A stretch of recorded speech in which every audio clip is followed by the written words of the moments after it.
A gente está começando mais um bate-papo nesse podcast que foi criado pela ARC, Assessoria Digital, um presente para a causa do idoso, não só para o abrigo.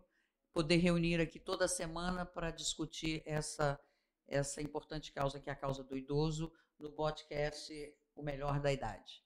E com a gente aqui hoje, a felicidade de ter Altair Magalhães Júnior, que é um nome de peso que ele carrega, é o nosso diretor financeiro, e com a gente também o Emerson Cássio, que é o nosso gestor na Fundação Abrigo Bom Jesus. Bom dia, Emerson. Bom dia, tudo bem, Bom dia, Márcia? boa tarde, boa noite, porque sei lá quando as pessoas vão nos escutar, Altair. Exato. E no dia de hoje a gente vai fazer um bate-papo sobre a filantropia. A filantropia que tem nas raízes da humanidade uma importância muito grande nessa prática de doar. Então, desde que a humanidade existe filantropia como ato de doar. Doar um objeto, doar um tempo.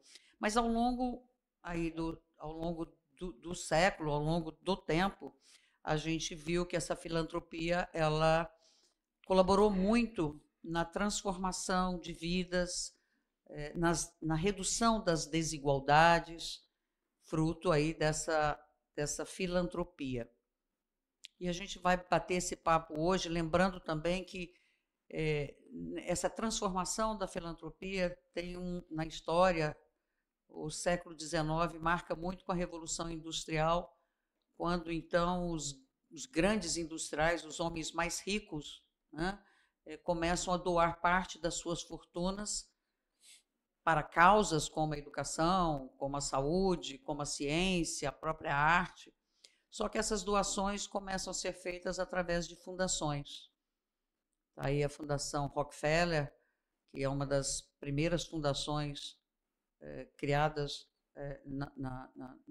no mundo, e em seguida outros ricos também criam as suas fundações. E por meio dessas fundações, hoje a gente tem a filantropia já de um caráter diferenciado. São fundações filantrópicas, mas com papel diferenciado.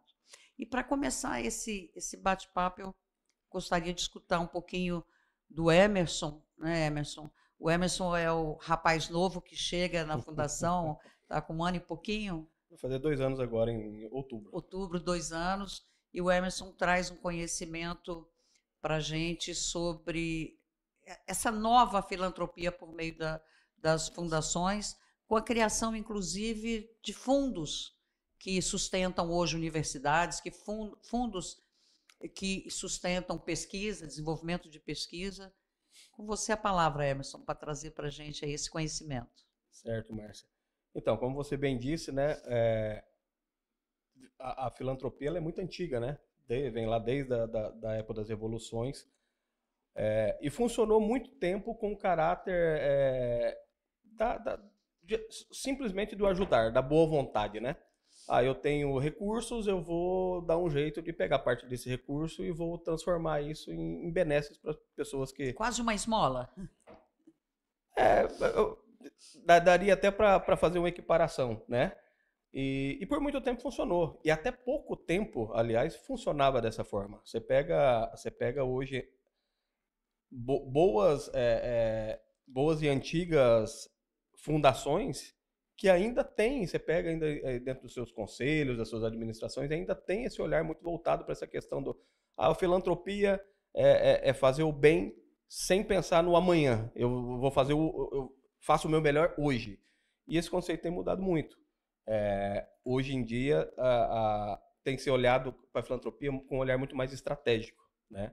Onde você, em vez de pegar um recurso que vem aí de uma doação e pegar e se transformar na mesma hora em algum projeto, em alguma coisa assim, você pensar em colocar esse dinheiro para trabalhar em função da filantropia, né? E aí a gente começa a falar de fundos patrimoniais, que é um pouquinho mais moroso, tem um pouco mais de dificuldade para se criar um fundo com todas as suas exigências legais e tudo mais. Por exemplo, um fundo patrimonial ele precisa ter um estatuto próprio, ele independe de uma instituição, embora ele possa ter, sim, ele ser voltado para trazer recursos para uma instituição específica, mas ele independe dessa instituição. Ele é um fundo patrimonial que pode receber aporte de qualquer pessoa. A qualquer grupo empresarial. Por exemplo, se o Abrigo hoje forma um fundo empresarial, um fundo patrimonial, qualquer empresa, qualquer pessoa, qualquer afortunado aí que goste da causa do idoso, ele pode fazer um aporte diretamente para esse fundo. E esse fundo ele pode ser definido para ajudar, por exemplo, só a fundação, como a causa do idoso como um todo. Aí vai depender muito do tamanho do fundo, aonde esses recursos, até que ponto esses recursos alcançam, né? Estratégia. Sempre falando aqui em estratégia. Certo. E me diz o seguinte, a partir do momento que uma fundação filantrópica, né, ela tem essa preocupação em ter os seus recursos geridos por meio de um fundo patrimonial ou de qualquer um outro. Isso não caracteriza um pouco de mercado financeiro, não, na ideia das pessoas? Márcia, quem não tem o conhecimento ainda de como isso funciona, pode até no primeiro momento ver isso. Mas vai ficar um monte de dinheiro parado, aplicado, sendo que esse dinheiro podia estar sendo revertido para uma causa. Mas quando você fala em estratégia, você está olhando a longo prazo, né? Vamos pegar, por exemplo, você pega hoje R$1 milhão.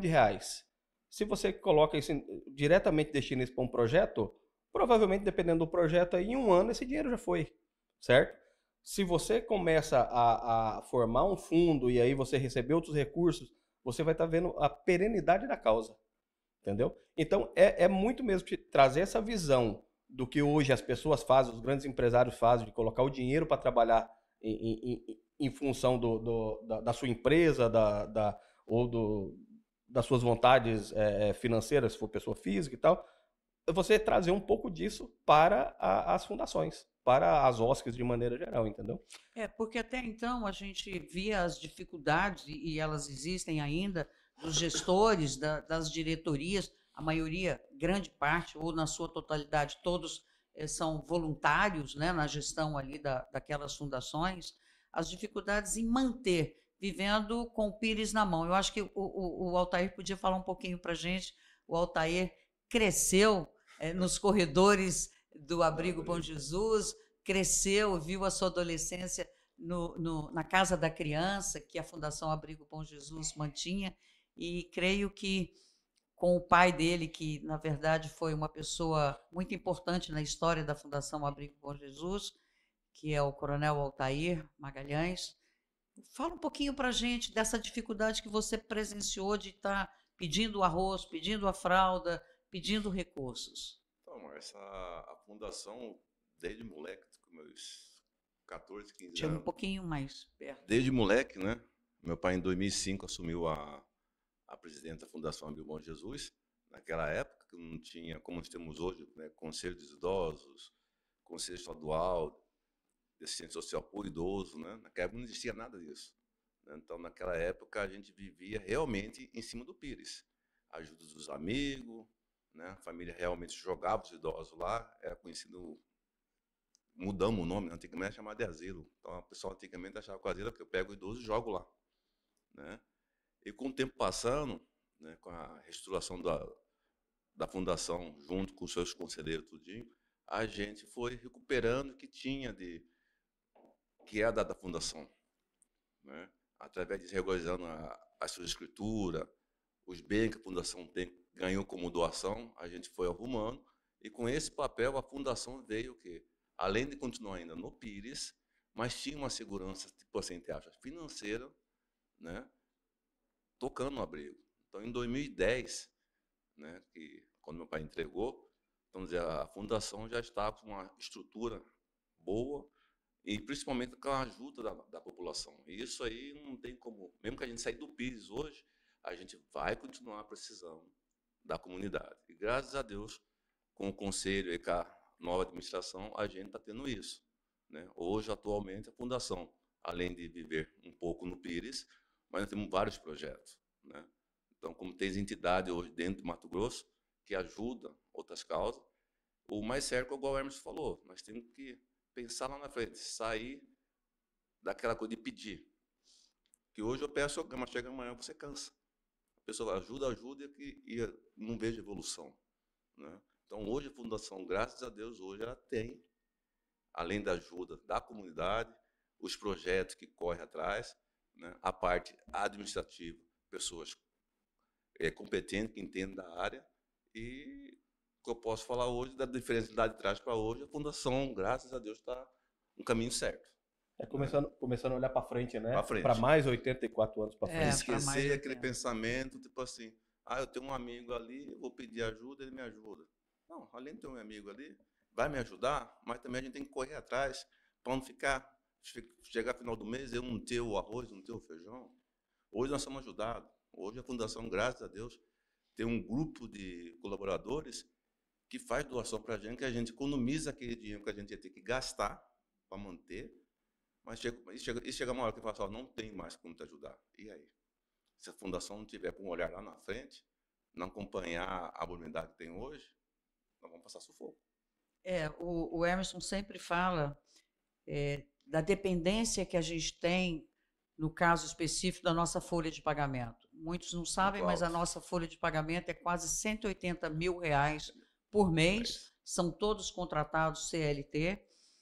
Passamos aí agora na obrigação e cumprimos o piso salarial de enfermeiro, de técnicos de enfermagem, que cumprimos e honramos o pagamento, isso onerou em quase 40% a nossa folha.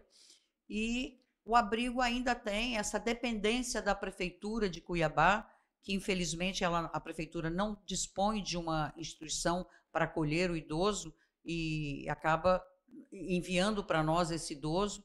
E a Prefeitura nos ajuda com parte dessa folha, não na totalidade, mas se um mês a Prefeitura, e isso é possível acontecer, atrasar ou não pagar, ou ficar meses, como já aconteceu com outras entidades, a gente fica no desespero.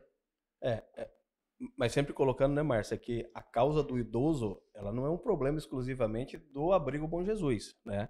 A gente vem aí enquanto OSC, enquanto organização civil aí do terceiro setor, apoiando, né, poder público, Estado, município, para dar uma dignidade maior para essas pessoas que estão nesse momento aí de dependência.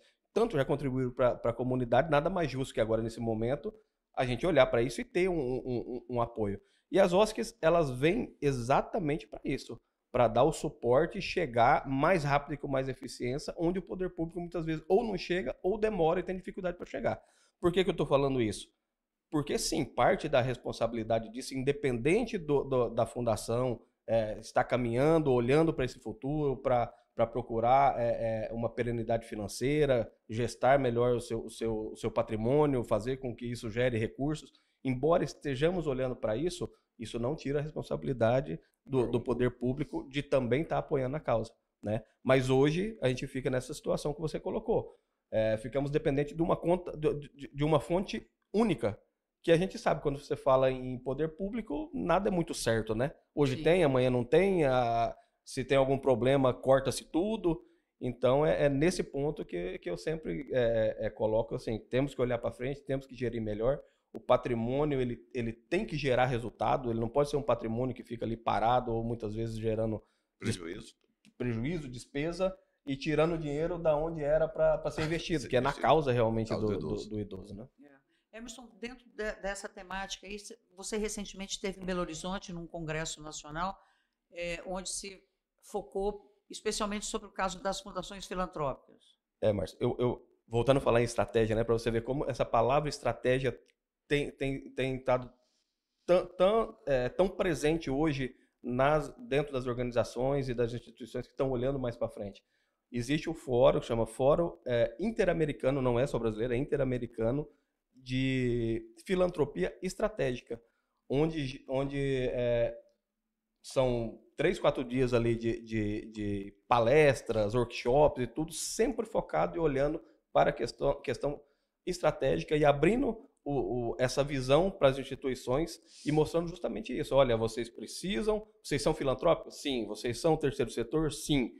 Mas vocês têm que funcionar como empresa. Vocês têm que olhar para frente e gerir as coisas como empresa, para vocês garantir a perenidade e E não ser uma instituição que nasce hoje e daqui 5 anos, 10 anos, está fechando as portas. Igual, infelizmente, ainda acontece muito no Brasil quando se fala em terceiro setor, em OSCs e ONGs e tudo mais. A gente teve recentemente com o novo procurador da Promotoria do Idoso, perdão, de fundações, o Dr. René, e o Dr. René colocou essa preocupação que ele ficou surpreso com o número reduzido de fundações em Mato Grosso.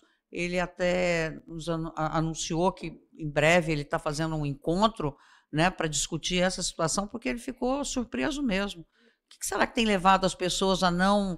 A falta do conhecimento? A falta do conhecimento, Márcia. Desculpa, a falta do conhecimento e ainda as pessoas... Hoje é muito comum, a pessoa, eu tenho lá, eu gosto de costurar. Aí eu arrumo ali junto 2, 3, 4 pessoas que costuram. Na informalidade? Na informalidade, falo, não, vamos fazer isso aqui para ajudar o hospital que está precisando, ajudar as mães ali do bairro que são mais carentes. Estão começando uma sementinha de uma OSC. Mas às vezes, por muitas vezes, passa anos dessa forma. Aí não consegue acessar recurso, não consegue se formalizar, não consegue estabelecer patrimônio, não consegue receber doações. Entendeu? Se estabelecer, como o Altair falou aí, com projetos, desenvolver projetos. Exatamente. O grande problema hoje, Márcia, como a gente falou que a gente tem que olhar na frente, muitas instituições hoje dentro do Mato Grosso, poucas têm essa visão ainda. Né? Pensa que a associação, tipo assim, tem associação, eu vou lá... Sem fins lucrativos e ponto. Faço lá, a Márcia é uma grande empresária, vou lá, levo o projetinho, Márcia, preciso de 10 mil, 15 mil para fazer esse projetinho. Né? Mas não vê lá na frente. Tudo bem, uma associação que vem ajudar a comunidade? Vem. Mas tem um monte de recurso hoje em dia. Vários detalhes. Ela até consegue algumas coisas pontuais, né? Naquele momento. Então, se você transforma em fundação e corre atrás de projeto, você consegue.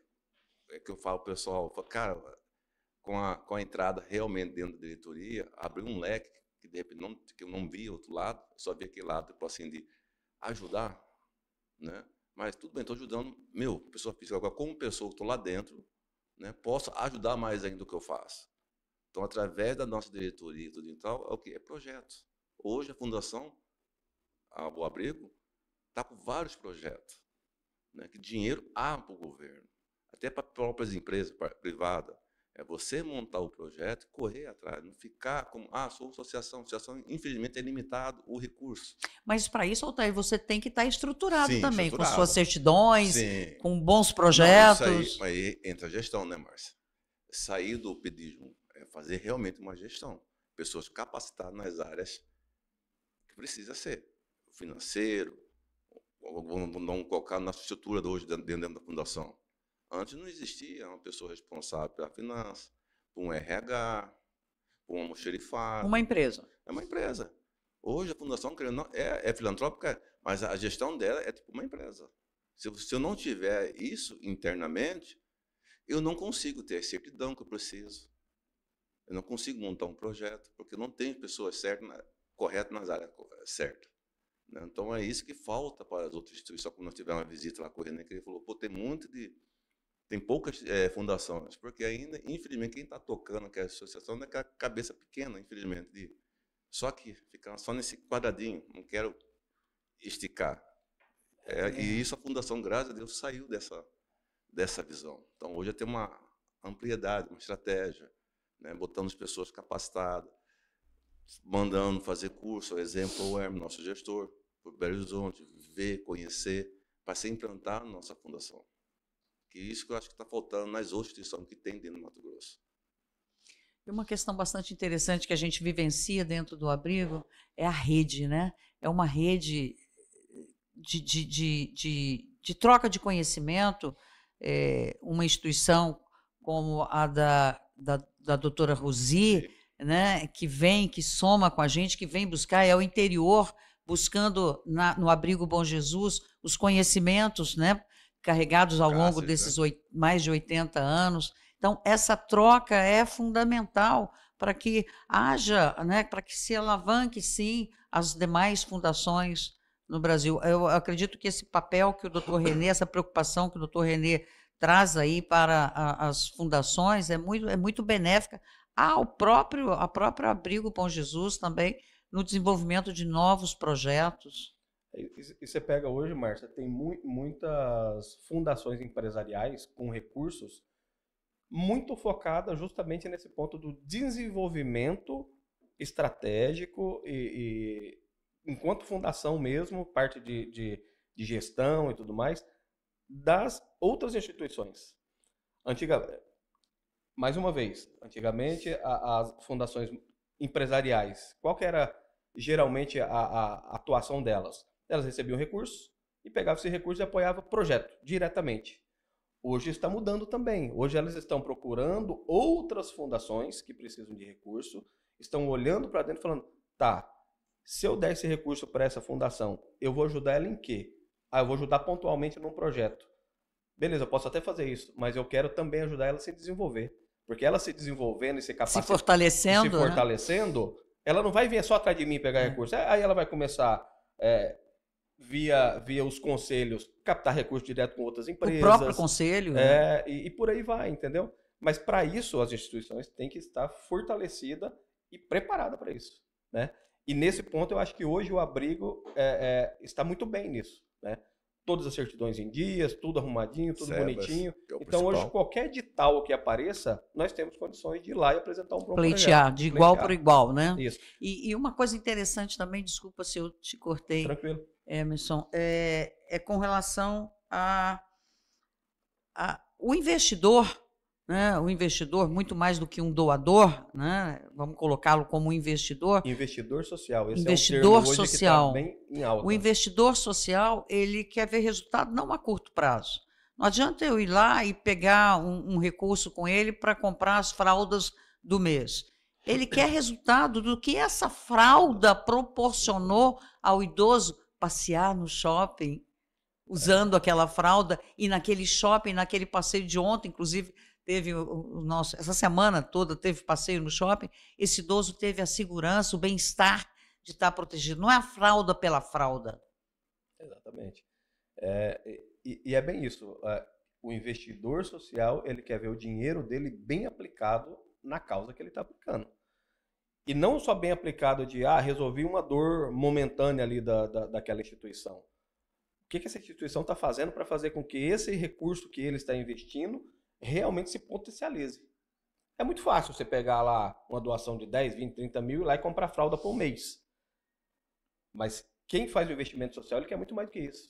Ele quer, de repente, que você olhe e fale, tá, beleza, como que eu faço para pegar esses 10, 20 mil, em vez de eu comprar X quantidade de fralda, eu, de repente, montar uma fabriqueta ali de fralda e fazer render muito mais esse dinheiro. Estou dando aqui um exemplo que pode, na prática, nem funcionar, mas claro. Assim, ele quer isso, entendeu?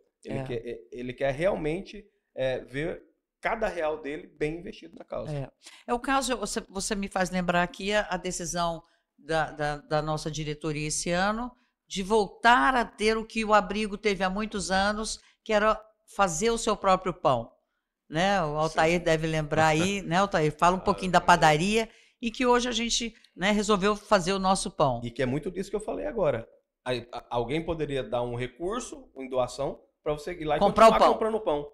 A partir do momento que você faz uma mudança, a pessoa até brilha o olho e fala, nossa, aqui realmente eles usam bem o recurso. E, inclusive, capacitamos uma pessoa para fazer o pão. Exatamente. Cozinha, né? Então, mas da padaria isso lá atrás, né? Voltando de novo no passado, realmente a Fundação Abrigo Bom Jesus tinha duas casas na época, né? A casa dos idosos e a casa das crianças, né? E, de novo, com a ajuda, né, dos conselheiros, da comunidade, foi montado, na realidade, uma padaria na casa das crianças, né? E, na época, a casa das crianças atingia, se não tiver, salvo engano, 122 crianças, de segunda a sexta-feira. 122? Crianças, salvo engano. E os idosos? Idosos, na época, de cabeça, Márcia, era de 100 e poucos. Mais de 100. Mais de 100. Ao mesmo tempo. Ao mesmo tempo. E as duas casas funcionavam, né? E a padaria fornecia o pão, tanto para as crianças, como para a casa dos idosos e mais outras entidades que a gente atendia, né? Foi passando o tempo, infelizmente, perdemos o que existia no período, né? Com a nova gestão hoje, né? A gente, de novo, através de projeto, né? Porque antes nós comprávamos pão. Então, nós tínhamos um custo mensal de 4 a 5 mil reais com pão só para casa dos idosos, né? E correndo atrás de projeto, conseguimos um projeto que beneficiou a gente montar uma padaria, né? Então, aqueles 5 mil reais que eu gastava com pão mensal, hoje eu posso usar esse recurso em outra área que realmente a fundação precisa, né? E com isso a gente atende os idosos, atende os funcionários, né? Porque antes o pão, tipo assim, atendia Regrado, né? era regrado, ó, primeiro os idosos, se sobrar, aí 5 ou 6 vão distribuir para os funcionários tomar o café da manhã, né? Hoje, graças a Deus, nós temos nossa padaria, né? Que atende nossos idosos, nossos funcionários.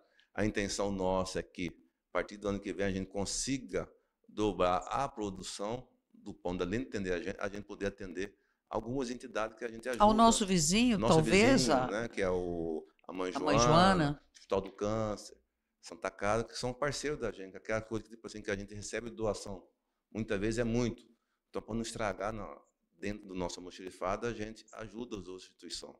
Né? Isso é muito legal, a gente até lembrar aqui aqueles doadores, aqueles investidores sociais, né? Eu gostei do nome, investidor social que nos ajuda no dia a dia, que o próprio recibo, uma preocupação que a Fundação tem, no próprio recibo de doação consta lá essa informação, que caso o alimento doado, ou o objeto doado ali, não seja utilizado pelo abrigo, vamos supor que ele está com um estoque muito alto de arroz, Muito perto de vencer. ou perto de vencer, essa mercadoria, essa doação, ela é destinada às entidades, como a gente lembrou aqui, a Mãe Joana e outras entidades também. Mais uma vez, trabalhando em rede. E não deixa de ser filantropia, né, Márcia? Você está passando, pegando aquela doação que veio para uma finalidade, não foi consumido aqui de repente, mas continua fazendo o seu papel, que é chegar nas pessoas necessitadas. Isso é muito interessante. E eu acho que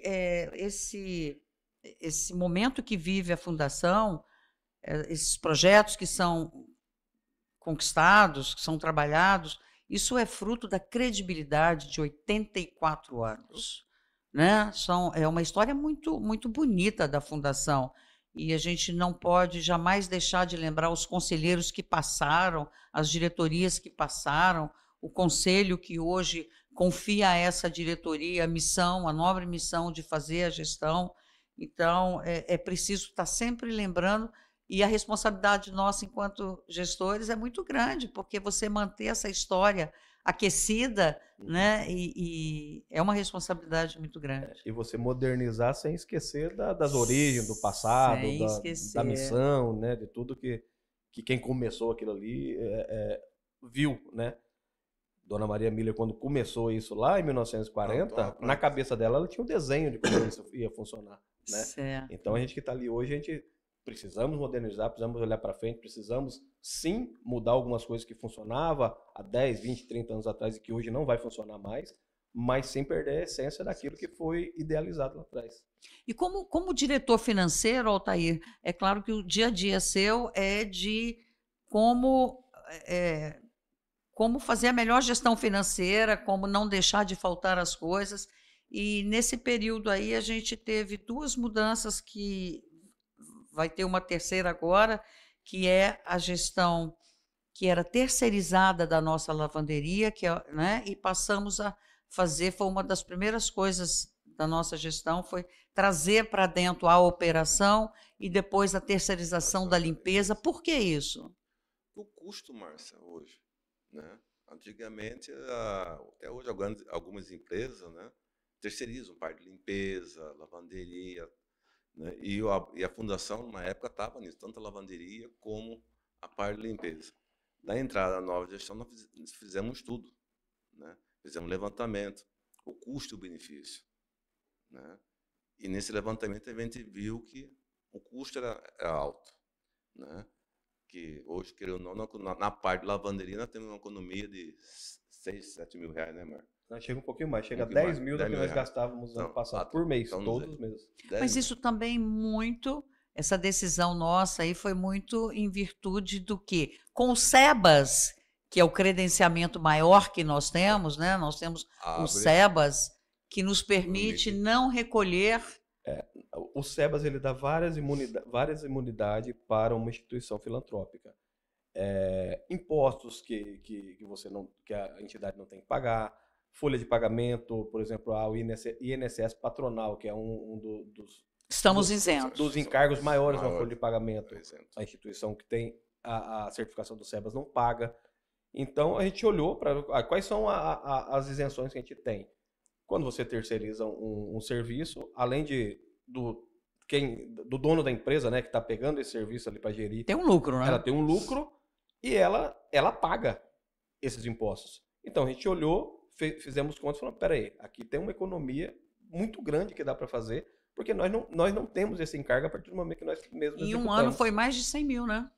Mais de 100 mil reais só na lavanderia. Depois teve a segurança. Isso, nós começamos com a lavanderia, primeiramente, que era onde tinha um custo maior, que além da terceirizada também nós lavávamos parte da nossa roupa numa empresa fora. Terceirizada, numa lavanderia terceirizada. Não fazia muito sentido e a gente olhou ali que tinha muito dinheiro ali que dava para ser economizado. Fizemos ali e aí fizemos um planejamento, né? Aos poucos, conforme a gente fosse estruturando nossa mão de obra e tudo mais, veio num segundo momento... Emerson, só um momento. Falando de parceria, eu me lembro que você foi buscar um conhecimento lá no Hospital do Câncer. Exatamente. Na lavanderia do Hospital do Câncer. Você precisa entender, né?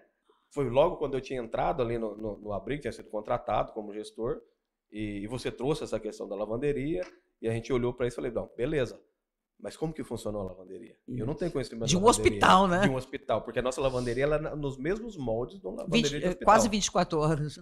Trabalha todos os dias, plantões de 12 horas, e os produtos que a gente usa lá, a forma como é lavada a separação, lavagem, é igual um hospital, realmente. Então, procuramos parceiro. Quem que entende? Né? Fomos atrás do Hospital do Câncer. Já tem uma lavanderia ali que funciona há muitos anos e tem uma pessoa muito, muito capacitada ali, que é o Silvano. Né? Conversamos com o Silvano prontamente falou, não, vou dar um apoio para vocês. Ele veio, ele ajudou nos cálculos, ele mostrou para a gente, falou, realmente vocês estão perdendo muito dinheiro aqui. Né? Isso foi muito importante para dar segurança na tomada de decisão.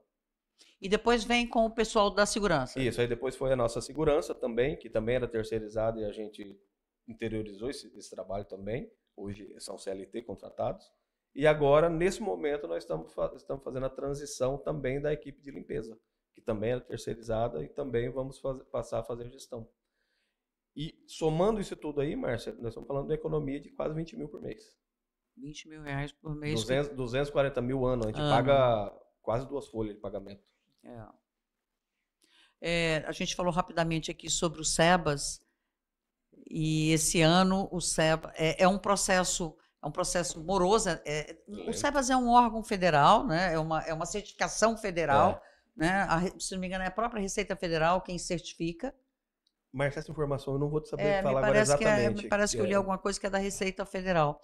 E assim como a fundação, inúmeras fundações no Brasil estão aguardando a renovação prometida agora para dezembro, mas a gente fica super ansioso, né, de não perder jamais essa certificação, porque ela nos credencia a buscar projetos. A gente tem ideia assim, de quantos projetos a gente tem hoje, projetos captados? Mas entre captados, em execução e que nós já temos verbas garantidas, mas está em trâmites desenrolando, são 18 projetos. Quanto? 18 projetos. 18 projetos. 18 projetos. No dia a dia a gente nem soma isso, né? Eu sei, estou te falando, porque esses dias eu fiz uma relação lá dos projetos.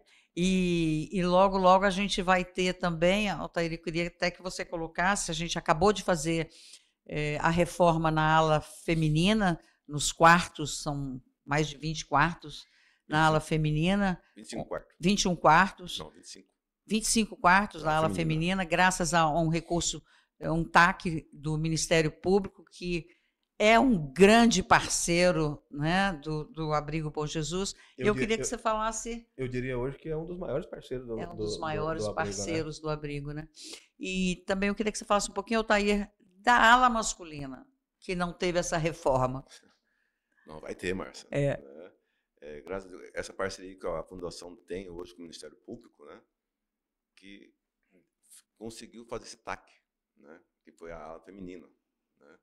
Que a gente conseguiu reformar a ala feminina, que foi entregue em meados de julho, maio agosto, para julho, é. né? Foi entregue, né? Toda reformada, né? Então, dizer, os quartos, né? Das idosas. Estamos com o projeto que está em andamento também dos guarda-roupa, né? Da ala. E depois de toda a reforma da ala feminina, olhamos para o lado masculino. Né? E houve até uma cobrança de alguns idosos. Pô, é preconceito, só das mulheres, nós homens nada. Né?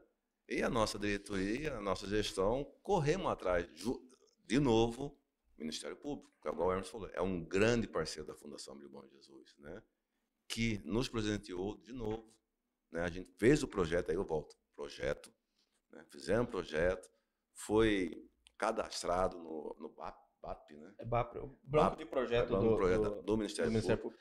É importante até ressaltar, Altair, até para entendimento, que isso não é só para a fundação, não, né? É geral. O banco de projetos, ele é lá do Ministério Público, e qualquer entidade que seja totalmente formalizada, certinho, pode colocar seu projeto lá. Aí volta, mas naquela situação, a sua fundação está com a certidão de indígenas, com todo, vamos dizer, projetos, dinheiro recurso público existe, é projeto. Então, respondendo à ala masculina, conseguimos, né? Hoje a reforma da ala masculina está R$2.100.000, né? Hoje já temos esse dinheiro garantido, mas está no processo burocrático interno, né? De questão de documentação do dental. Provavelmente, Márcio, a partir de hoje estamos em agosto. Final de agosto. Final de agosto, setembro, estourando no máximo, a gente começa a realizar a reforma da ala masculina, né?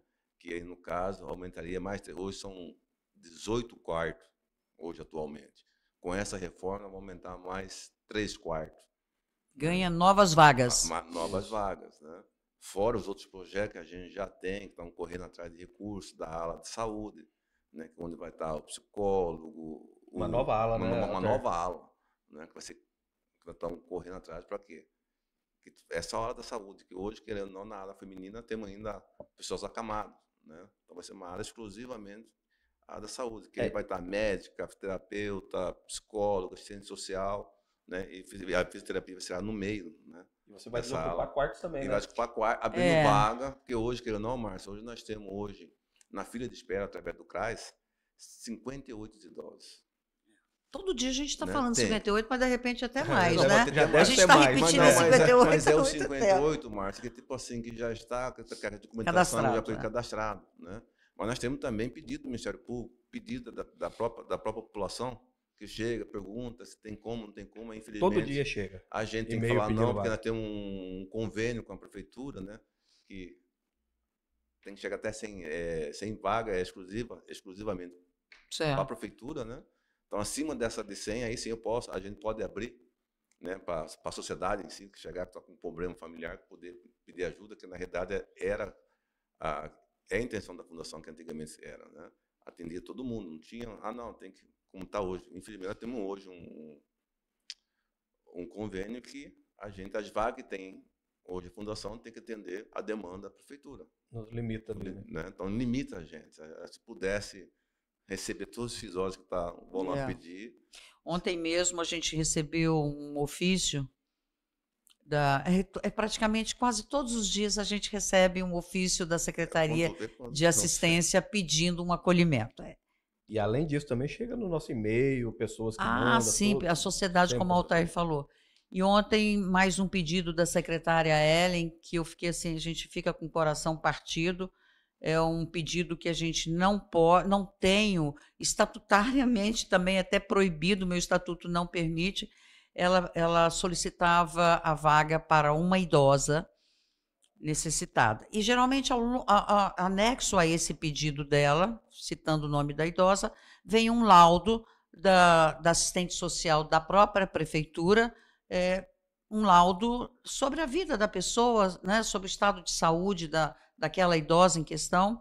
E a gente tem que ler esse laudo também para ver se está dentro dos parâmetros para um futuro acolhimento. E mostrava ali que essa senhorinha, ela é dependente do irmão, ela vive com o irmão também, que é carente, e que a vida toda os dois foram solteiros, e não dá para acolher só ele, tem que acolher só a idosa, tem que acolher o irmão também. E naquele ofício ela pedia só para a senhora, mas separar os irmãos era matar um ou outro, né? Ou matar os dois. E aí a gente foi ver, eu fui lendo, e ela mostrava que o idoso estava entubado, o idoso era dependente de medicamentos, de tratamento, a idosa também era amputada e tinha problemas neurológicos.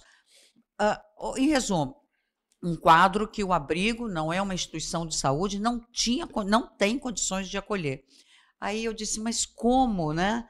À noite, já era 10 horas da noite, eu fiquei com aquele ofício na cabeça, liguei para o Fachone. Fachone, que hoje não é mais o nosso promotor do idoso, mas é um amigo, né, que a gente conquistou, é um amigo da causa do idoso. Mandei uma mensagem para o Fachone, já tarde da noite, dizendo que o que eu podia fazer, o que a gente podia fazer com aquilo, se eu poderia procurar encaminhar aquele pedido ao sucessor dele no Ministério Público, né, na Promotoria do Idoso. E o Fachone carinhosamente estava acordado, respondeu que sim, que mandasse para o doutor Secharenko, que ocupou agora o lugar dele na Promotoria do Idoso, porque são situações assim, se eu não posso resolver, nós não temos como fechar aquele ofício e dizer arquive. Espera aí, o problema é nosso, é uma rede. E mais uma vez a gente volta a falar, né, Márcia? Nós somos um abrigo, instituição, filantrópico abrigo, mas a gente está sempre de olho na causa do idoso. Não tem como. Eu não posso atender, mas eu estou sempre olhando a causa. Então, se a gente tem uma rede de relacionamento, por que não tentar achar uma saída para atender aquele idoso, né? Altair, veja bem, você falou aí da reforma da ala feminina, logo a gente começa a reforma da ala masculina, a construção da ala da saúde, né, com os acamados, com o ambulatório, e com isso a gente libera quartos que é ocupado pela nutricionista, quarto que é ocupado pela enfermeira, né, pela enfermagem. Ganhamos novos quartos, mas não atende a fila dos 58 que atendem. Há possibilidade aí, gente, no futuro a gente ampliar mais quartos, ampliar uma nova ala, porque terreno não falta. Márcia, né? Igual você falou, hoje o abrigo tem um terreno imenso, né? A Fundação Abrigo dos Idosos lá, se não me engano, salvo engano, são 4 hectares. 4 hectares, né? E para construir tem espaço, tudo. O que falta é recurso, né? Mas com a visão da nova gestão, tudo e tal, a gente está correndo atrás. Correndo atrás do quê? Mostrando que, igualzinho, não adianta eu ter a fundação ter vários bens, né, que foi recebido em doação, né, e tal, que não está trazendo lucro, sim prejuízo. Então a gente leva para o conselho, né, verificando se hoje nós temos algumas casas alocadas que dão um recurso pouco, né, mas não mantém um custeio. Porque agora eu falo, para construir é fácil. Você vai no governo, você consegue dinheiro através de projeto para construção. O grande problema da fundação é o custeio, né, que é o diário. Então, esse é o que pega para a gente. Porque hoje, através de projeto no governo, é poucas que você consegue em relação ao custeio. Quando você consegue, é limitado, você é carimbado, né, e de repente não está atendendo, não vai atender a área que realmente a gente precisa.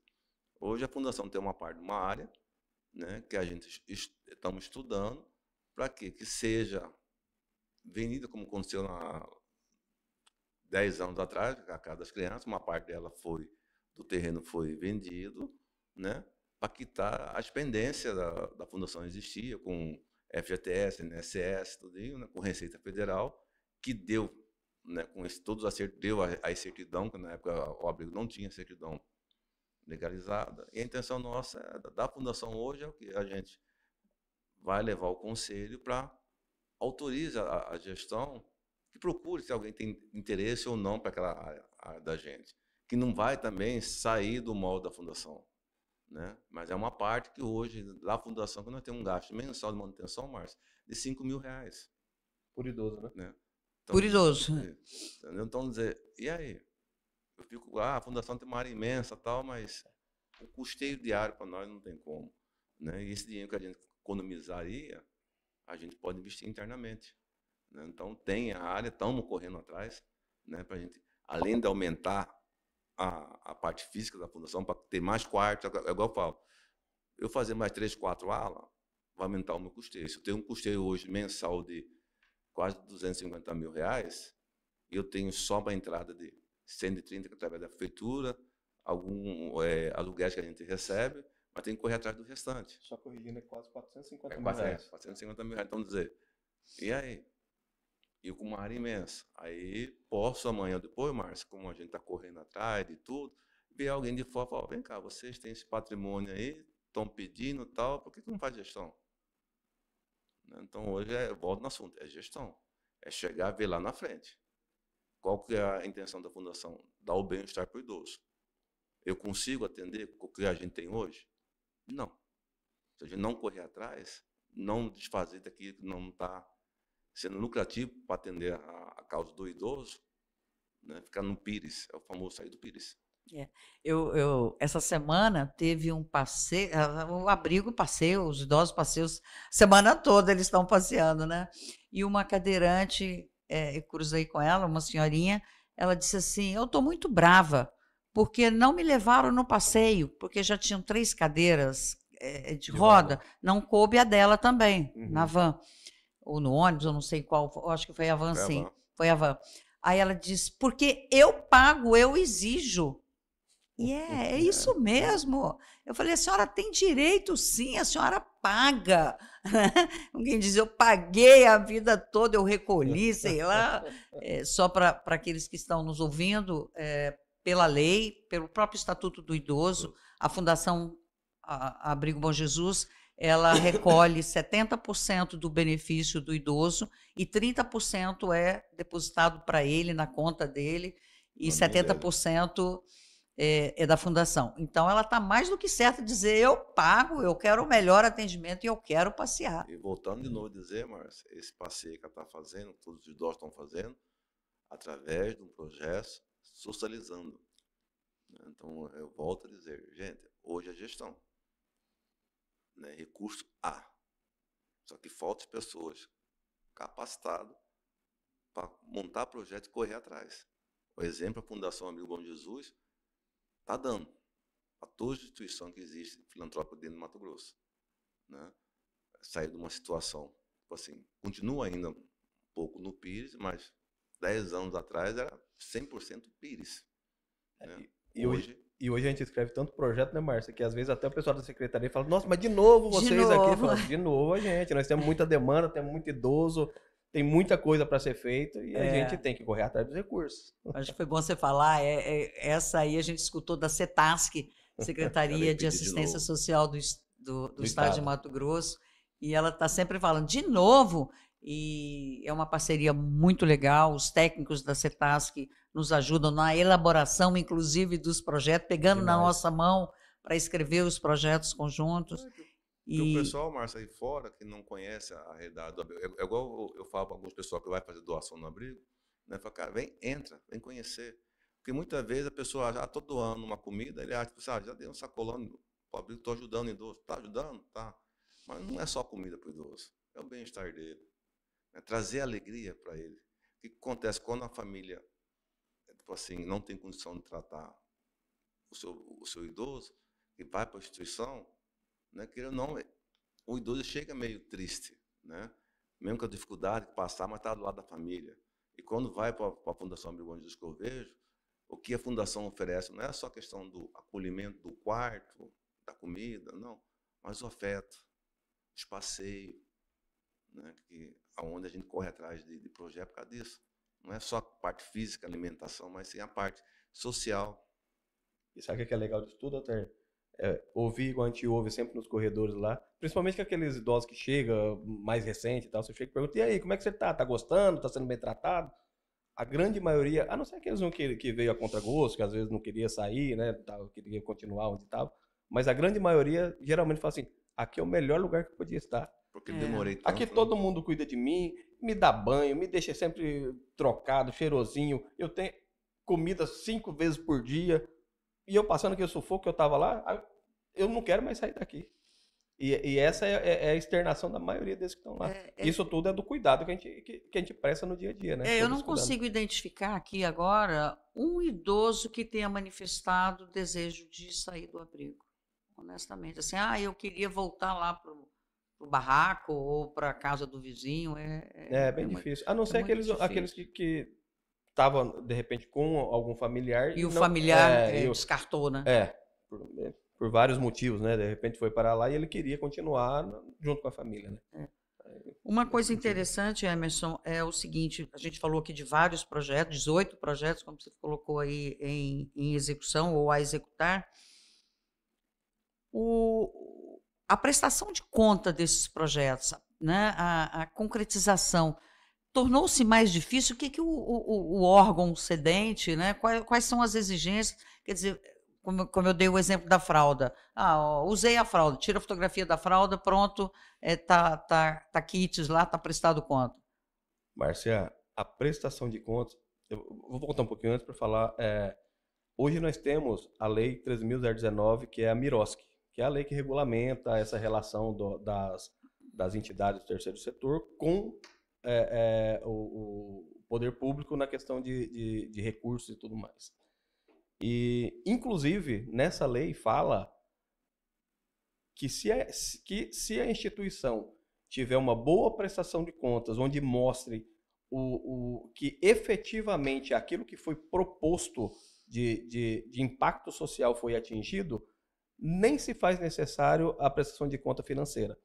Infelizmente, agora vamos trazer para o outro lado, infelizmente, na prática, isso ainda não acontece porque a questão de entendimento, cada órgão, você vai no Estado, o Estado entende de uma forma, você vai na Prefeitura, a Prefeitura entende de outra, o governo federal de outra forma. Não deveria ser ao pé da letra, como está escrito, mas a gente, só o fato de ter isso hoje, essa lei que nos apoia, já é uma grande evolução. Inclusive, ela passou agora por uma reforma, agora, se não me engano, agora esse ano ou ano passado, trazendo mais segurança para a OSC nessa relação. Então, isso tudo mostra que a gente vem evoluindo. E aí, voltando ao que você estava falando, você só tirar as cópias das notas fiscais e apresentar, isso é o suficiente? Uma foto, não, uma fotografia? Na verdade, você precisa fazer um bom relatório de prestação de conta. Você precisa mostrar ali que as metas que você estipulou no projeto que você escreveu, que você realmente atingiu. Ou se você não atingiu, quais foram as dificuldades, por que não atingiu, para você mostrar clareza. Então, a prestação de conta ela não é só financeira. É realmente você mostrar o impacto social. Tanto que quando você vai escrever hoje um projeto, a primeira coisa que pede ali, que você tem que demonstrar é qual o impacto social que esse projeto vai trazer para o seu público. Entendeu? Então, a questão de como eu gastei, se eu tenho a nota, se eu não tenho a nota, isso é de praxe, né? Isso qualquer instituição que queira ter uma boa gestão e continuar tendo acesso a recursos de editais, ela vai precisar ter muito bem organizado, porque isso aí é o principal eliminação ali ou reprovação de suas contas. Mas vai muito além disso, você tem que mostrar o impacto que o seu projeto trouxe. Para mim aqui, hoje no Abrigo, um dos projetos mais lindos e de maior impacto é a socialização, que o Altair acaba de falar, de colocar, que é um projeto que contempla a saída do idoso, né? A saída do idoso além muro do abrigo, onde ele vai ao shopping, ele vai ao Pesca e Paga, ele faz o city tour, ele faz o curso de pintura em tela, curso de cerâmica, né? Então, eu acho até que vai ficar fácil prestar conta desse recurso, porque também não é a fotografia do passeio em si, mas é quando o fisioterapeuta fala, ele conseguiu subir na van, ele conseguiu caminhar pelos corredores do shopping. Tem um idoso hoje, Márcia, lá que ele usava a cadeira de roda para locomover, hoje está usando o andador. Uma grande evolução. Grande evolução. O recurso está pago. Então, recurso está pago. Volta de novo, é todo o projeto, né, Márcia? Não é só, agora não é só a nota. Recebi X, está aqui, comprei, tá, mas qual foi a finalidade desse dinheiro? Qual foi o retorno que teve? Né? E hoje, graças a Deus, a Fundação está conseguindo fazer isso com pessoas capacitadas, volta de novo, gestão. Hoje a Fundação, graças a Deus, tem essa equipe médica, não é um hospital, mas nós temos equipe médica, enfermeiro, médico, fisioterapeuta, psicólogo, assistente social, né, que dá esse suporte para os nossos idosos. Eu gosto de sair, ficar alegre, voltar a fazer o social. Acho que tem muitos idosos ali, Márcio, que acho que nunca foi num shopping, Num num cinema, num circo, circo, né? E fazer a cavalgada. Tem um projeto pessoal da aula de cavalaria, sim, né? Vamos dizer, ecoterapia. ecoterapia, né? Estamos trazendo a vida de novo para o idoso. Porque quando falavam antigamente, põe o chamado de velho, né? Põe o velho lá no abrigo.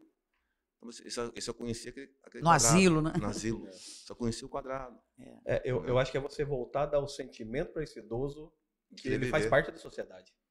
Né? Que ele não é o fim da vida dele ali, que ele não está condenado a findar ali na situação de uma E as brigada. lembranças, né? A Maria na segunda-feira disse assim para mim à tarde: eu nasci na fazenda. Ela tinha acabado de chegar da ecoterapia, né? Uhum. Eu nasci em fazenda, eu sabia andar de cavalo, eu conseguia andar a cavalo. Ai, que legal. Né? Então, é você mexer com a memória, né? E voltando a esse projeto da socialização, eu fiquei muito feliz também, porque ali é uma felicidade a cada momento, né? A gente vive.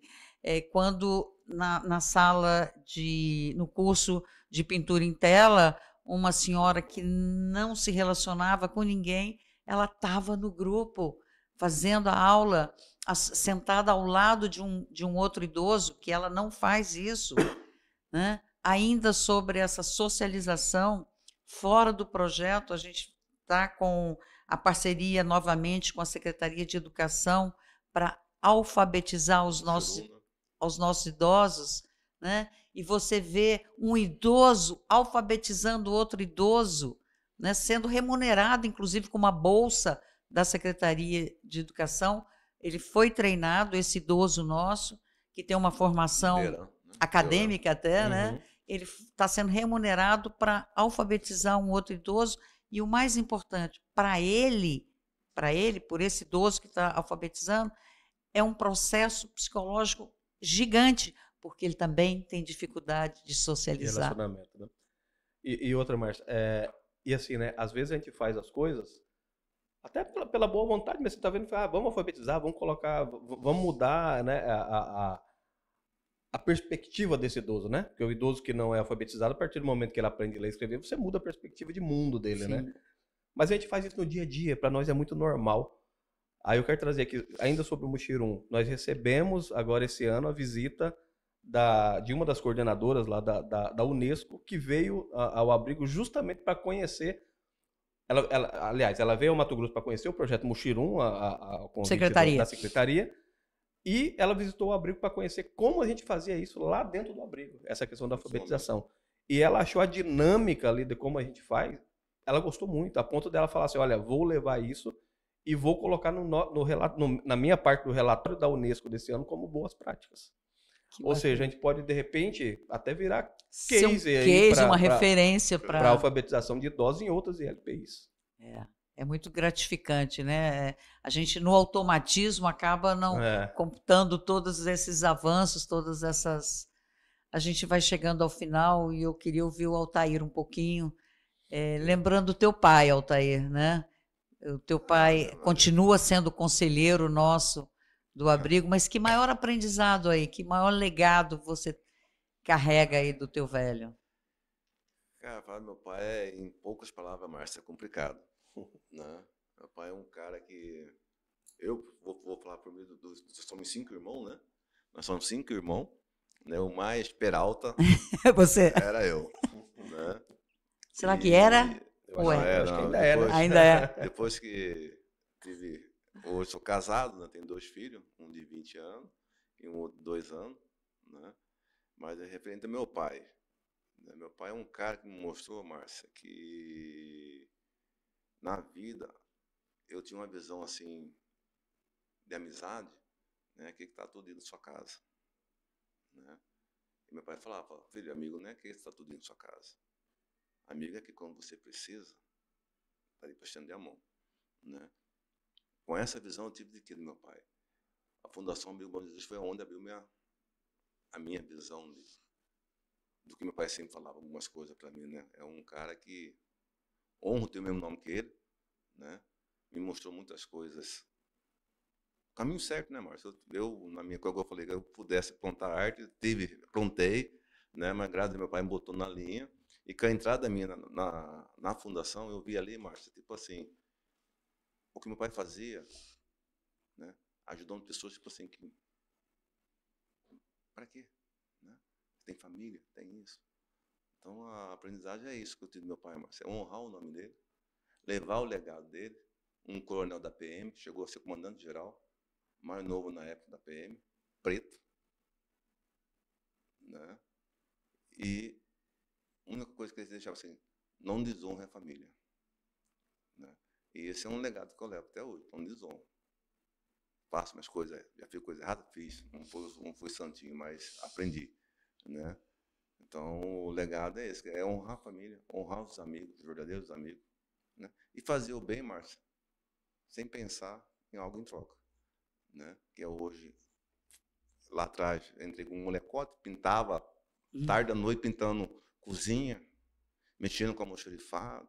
Era uma Lá no abrigo. No abrigo, entendeu? Puto que vinha fiscalização, achava um pacote de arroz, venceu, rasgava, falei, não, mas vou dar, não, tá. Rasgava, né? Rasgava, né? E hoje tive essa chance de estar hoje dentro da fundação, vendo o legado do meu pai, dos amigos que ele levou para dentro, né? Que eu vi assim, são verdadeiros amigos que entrou, ajudou, mostrou, né? Que pessoas que eu nunca vi na minha vida, não ia tomar cachaça com meu pai, né? E dele é foda, para você dele é difícil eu falar como filho porque é meu exemplo, é um exemplo de vida. Bacana, Né? Exemplo de vida que eu não posso. Além dele, tem uma toquinha de gente chamada Lindau, conhecido como Linda. Né? É a mulher que, o homem de 2 metros de altura, mas que mandava a Chica. É a baixinha. Né? Mas é isso aí, Márcio. É o legado do meu pai, tipo assim, honrar o nome que eu tenho. Né? Honrar meus amigos. E continuar o trabalho dele. Continuar o trabalho, estou continuando o trabalho dele, mas também, aonde fez também, Márcio, eu adentrar realmente, assim, para a parte administrativa, que antes eu era só conselheiro da fundação, né? E aí, com a mudança que teve interno, com a sua entrada na presidência e tal, né? Comecei a entrar, tem um cidadão chamado Hermes, né? Falou, você só bate, mas você não está aqui, entra, né? Vem pro outro lado pra você ver como é que a coisa aqui não é fácil. Só batia como conselheiro, né? No ponto eu gostei, Márcio, que você lembra, quando eu entrei, fui para a diretoria e vendo você, tudo e tal, como nós entramos como tapa-buraco, né? Porque tem uma nova eleição para a nova diretoria. Até eu falei, não, Márcio, vamos tocar, porque você lembra meu pai. Que lá atrás é a mesma visão, Márcio, que eu vi lá atrás, só que é época diferente, né? Mas a atitude, ele falou assim, vou ajudar, vou usar minhas armas, meus amigos, para colocar tudo que eu tenho para fazer o bem em prol, sem pensar em nada em troca. Né? Então, hoje fico feliz de fazer parte dessa diretoria, né? E lembrando, honrando o nome do meu pai e fazendo como o meu pai sempre fez. Sempre ajudou e só entrava em um lugar complicado. Missões complicadas. Né? Meu pai, quando aposentou, foi calar, não vai viajar, vai curtir. Não, fundação. Não, o último dele, onde, infelizmente, meu pai sofreu um AVC, né? Mas a última dele foi o quê? Federação Mato Grossense de Futebol. De futebol, né? Presidente.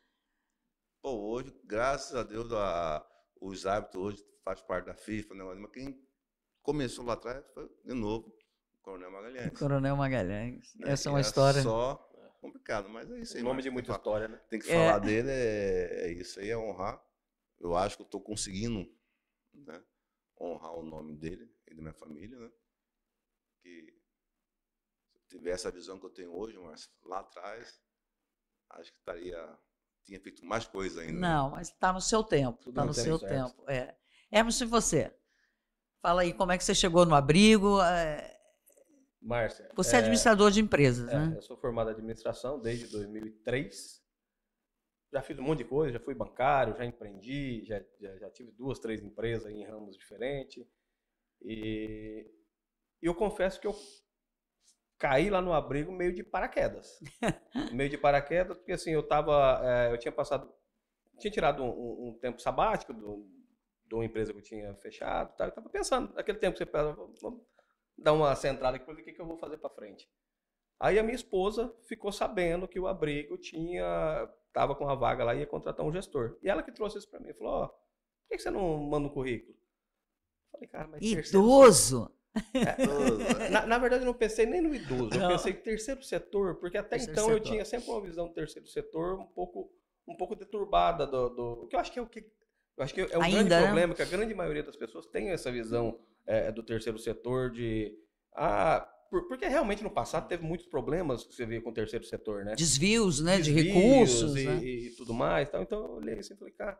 E confesso que eu mandei o currículo e tal, mais para satisfazer a indicação ali dela, né, o pedido dela, sem muita expectativa. Aí mandei, passei por uma entrevista, passei por outra, conversei com você, com o Zeiler na época e tal. E aí eu fui olhando aqui e falei, cara, pode ser um... Tá feliz, Emerson? Tô feliz. Tô feliz e falo assim, Márcia, eu acho que terceiro setor, quando bem feito e feito com uma visão empreendedora e estratégica, muda a realidade do local, muda a realidade do estado, muda a realidade de uma nação. Só que tem que ser bem feito. Não dá mais para tratar o terceiro setor como se tratava há 5 anos, 10 anos atrás, que levava tudo só na boa vontade.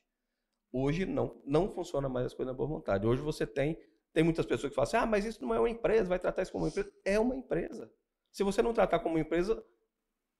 Fadado ao fracasso. Fadado ao fracasso. Daqui a pouco não tem mais. Fecha a porta. E você pega hoje um cenário, falando um pouco mais agora do idoso, você pega um cenário onde hoje a pirâmide social está invertendo de forma muito rápida que eu falo, você pegar no começo dos anos 80, o Brasil era considerado um país jovem, onde a grande maioria da sua base era de jovens com menos de 18 anos. Você pega hoje, essa pirâmide já não é mais uma pirâmide, ela já é um losango, já é um diamante ali, entendeu? Tá virando. E até 2030, isso tende a virar. Então, olhando para isso, falando da casa do idoso, tem muito desafio pela frente. E a estrutura do Estado é muito pequena e não vai dar conta. Então, vai precisar realmente de boas instituições, boas OSCs, boas ILPIs aí, filantrópicas, para poder dar conta disso tudo aí. Vamos torcer para que isso aconteça, né? Eu acho que a gente está no caminho, com o apoio do Conselho, que é fundamental, a gente não executa se a gente não tiver o apoio do nosso Conselho Deliberativo, e graças a Deus a gente tem essa parceria. Eu queria agradecer aqui ao Altair, agradecer o Emerson por esse bate-bola, por essa conversa, e na próxima semana a gente volta com o nosso Melhor da Idade no podcast, agradecendo também a Arque Assessoria Digital, que mais uma vez nos concede essa oportunidade. Um abraço.